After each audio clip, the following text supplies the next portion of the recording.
mga hindi inaasahang pangyayari sa kanilang mga buhay. Isang modelong nagsusumigaw ng hustisya sa sinapit niya di umano sa kamay ng ilang Ascals. At isang dating cook ng Hyatt Terraces Hotel na milagrosong nakaligtas matapos matabunan ng gumuhong hotel noong 1919. Magandang gabi, ako po si Rhea Santos.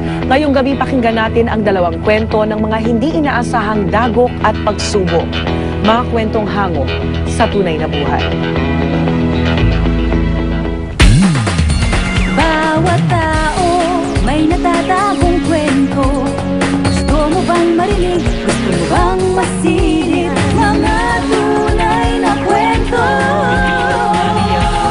Kwentong mula sa puso.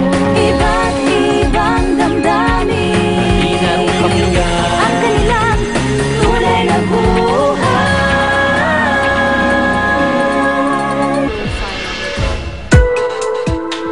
Si Amanda Collin, isang freelance model at minsan na rin lumabas sa mga reality shows dito sa GMA. Si Amanda rin ang Girlfriend of the Month ng isang sikat na men's magazine.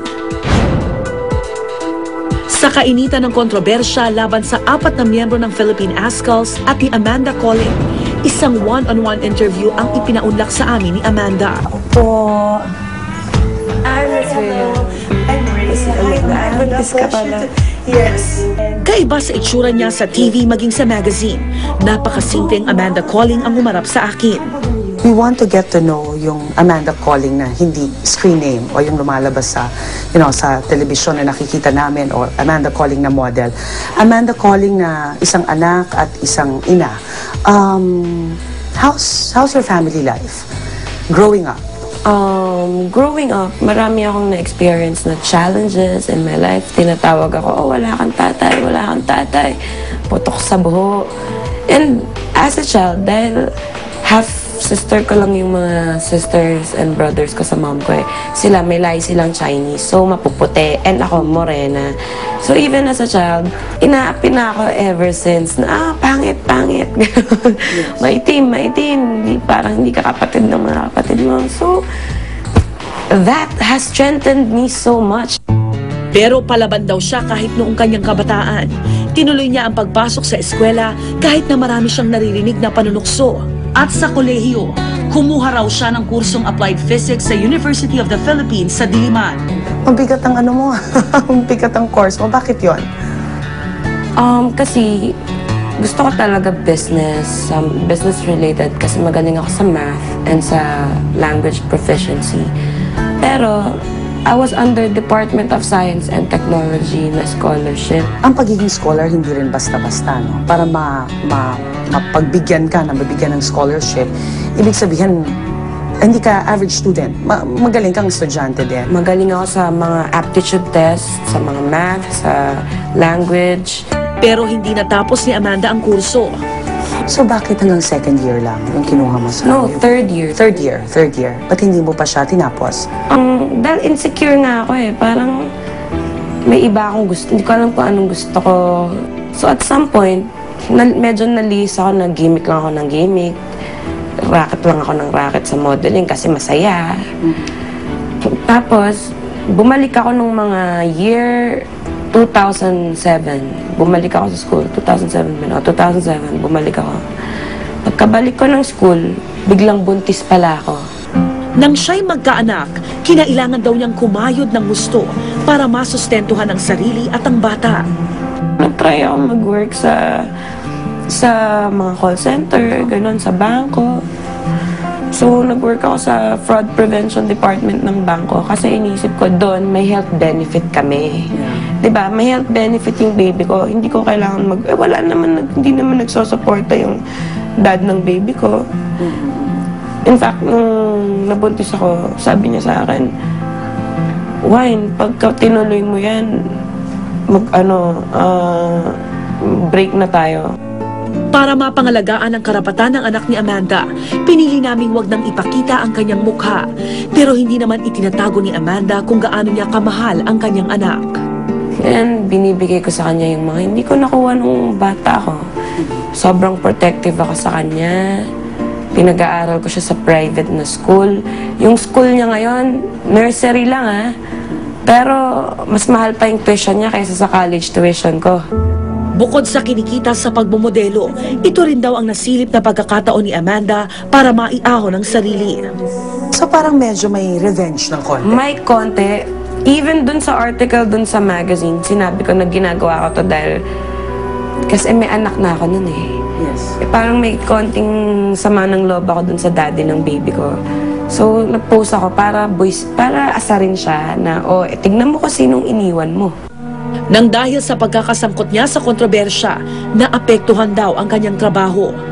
Katunayan, ipinagbigay alam kay Amanda na hindi na siya kasali sa isang malaking event ng FHM kung saan isa sana siya sa mga rarampang modelo. Of course, nakilala ka because may controversy nga na pumutok. When you found out that the issue was already out, they were talking about it sa mga blogs, sa internet, how did you feel? Nagulat ka ba? Natakot? Nagulat? Bakit may mga nalalaman yung mga tao? Natakot? Because I have to go through this all over again. Ayun. Diba? But kung may nangyari man, kinalimutan ko na eh. Yun yung choice ko eh. Diba? Sinikap naming kunan ng pahayag ang FHM tungkol sa issue, pero hindi sila sumasagot sa aming mga tawag. Sa isang text message at email na ipinadala ng kanilang media relations officer, sinabi nilang wala silang komento tungkol dito. Bagamat ilag siyang pag-usapan ang tungkol sa kaso, ikinwento sa akin ni Amanda kung paano niya nakilala ang Philippine Ascals. Nakilala ko yung Ascals 2009 pa, hindi pa sila sikat. Sa Fiamma, pinakilala sa akin sila ni Eddie Malyari. Pwede ko ba sabihin yun? Isang futsal player dito na friend ng pinsan ko and boyfriend ng isa kong acquaintance from Gimikan. Naging magkakaibigan ba kayo? I would say, kasi si Simon, medyo parang yun din yung nagte-text na parang nagsishow ng interest. Nanligaw? Hindi ko alam kung hindi niya ako binila ng flowers or ano. But he would ask you out for a date? He would ask me out na pumunta dun sa place niya. Sa payo na rin ng abogado ni Amanda, tumanggi siyang idetalye ang di umano'y rape na ibinabato ngayon sa ilang player ng Ascals. Pinag-usapan uli namin kung ano ang maaring mangyari kung tumuloy siya sa pagpapile ng kaso, ano ang mga pwedeng kaso niya na maipafile, at ano ang maaaring mangyari hindi lang dun sa kaso pero sa buhay niya bilang isang tao at modelo. May kailangan ba talagang pag-usapan? May issue ba talaga? Kung ano man nangyari, it's something na mas gusto ko pang kalimutan kaysa maalala ko pa and maranasan ko na naman yung trauma ng paulit-ulit. Ayon kay Attorney Frederick Vincent Lu, isang eksperto sa mga kasong rape at mga abuso sa mga babae, ang pakikipagtalik na ginamitan ng puwersa at dahas ay maituturing na rape. Bukod dito, nakasaad din sa Republic Act 8353 o Anti-Rape Law of 1997, maituturing din na rape kung ginamitan ng pagbabanta o intimidasyon ang biktima o kung wala siyang malay habang nagaganap ang panggagahasa. Kabilang din dito ang abuse of authority o paggamit sa kapangyarihan o mataas na posisyon. Gagamit ka dapat ng sarili mong pag-iisip sa pagsuri kung ang isang babae ba na nagsasabi na siya ay nahalay, kung siya ba talaga ay kapanipaniwala bilang isang tao at kung yung sinasabi ba niya tungkol sa kanyang pagkakahalay ay credible din naman. Nakakatulog ka pa ba? At some point, nung una, hindi ako makatulog and ewan ko kung pwede ko sabihin na nawalan ako ng sa katawan for mga ilang days. Basta for ilang days, nawalan ako ng pakiramdam na sexual sa katawan ko. Hindi ko alam. Feeling ko madumi ako. Basta ganun. Dahil nandiri ka sa ginawa o sa kung meron man, kung ano mang nangyari? Basta that much I can say na nadumihan ako sa sarili ko. Ilang beses naming sinubukang kunin ang panig ng Ascal's football team tungkol sa nasabing issue, pero nakapatay ang kanilang mga cellphones. Subscriber cannot be reached. Please try again later.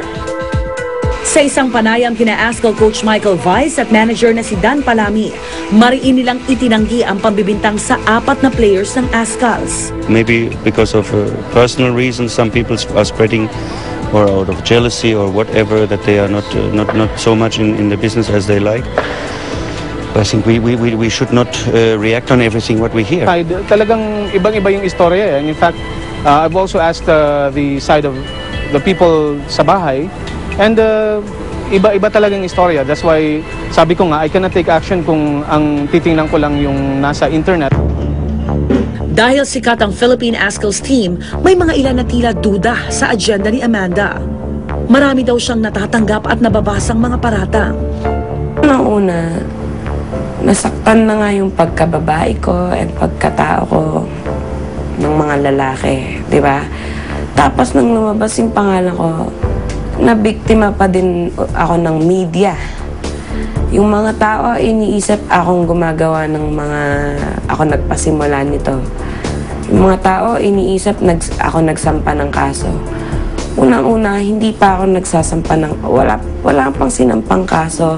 Nananahimik ako bago lumabas tong issue na to.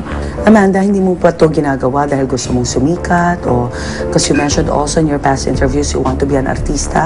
Lahat ng tao, sino bang ayaw sumikat, di ba? Pero hindi ko gustong sumikat dahil at the expense of others, dahil may dinadown akong iba. Pero kung gusto ko lang sumikat, ba't hindi ako nag-ingay after June 2? Ba't hindi ako, di ba, nagsampa ng kaso? Yung mga ganon. Kung dati, yung private offended party lang, yung na maaring magsampa ng kaso, ngayon, any peace officer can file a case. No? Ibig sabihin yan, ang mga police pwede na mag-file. Ang magiging problema niyan is that if Miss Colling or Amanda Colling does not participate, saan kukuha ng ebidensya ang mga law enforcers kung sakasakali? Ayon sa mga eksperto, hindi raw madaling maresolba ang kasong rape. Kahihiyan daw ang pangunahing ugat kung bakit nananahimik ang maraming biktima. Ang ilan naman daw, ayaw ng pagdaanan ang trauma na dulot ng paulit-ulit na pagsasalaysay ng madilim na yugtong iyon ng kanilang buhay. Sa struktura na lang, marami namang struktura na maaring gawin para maprotektahan ng isang taong nahalay na gustong makakamit ng katarungan. No? Pero yun na nga, the question is that unang-una sa lahat, may lakas ba talaga ng loob itong mga taong to na lumabas? Pangalawa sa lahat, totoo nga ba ang sinasabi nila na sila nga ay nahalay? Sa kabila nito, hindi naman daw dapat mawala ng loob na magsumbong ang biktima sa otoridad. Una, kailangan talaga may mag-report sa amin. Dahil hindi namin malalaman kung sino ang biktima unless na mayroong magsumbong sa amin. Plus, of course, yung kung paano matulungan yung biktima to gather evidence para noon talagang swak na ma-anon talaga namin, ma-prosecute talaga yung suspect. Mahaba pa ang tatakbuhin ng kontrobersyang ito. Sa isang banda, wala pa namang napapatunayang nagkasala. Sa kabilang banda naman, biktima ngang maituturing si Amanda dahil sa panghuhusga sa kanya ng ilan. Pero kahit na tila masalimuot ang takbo ng kanyang buhay ngayon, may napupulot daw na aral si Amanda mula dito. Itong pinagdaanan mo, Amanda, ano yung aral na pwede mong ibahagi sa mga nanonood sa atin? Yung aral in general na pwede kong ibahagi, punuin yun ng pagmamahal and mga other positive things, yung puso nyo. Give forgiveness and you shall receive good things. Give love and you shall receive good things.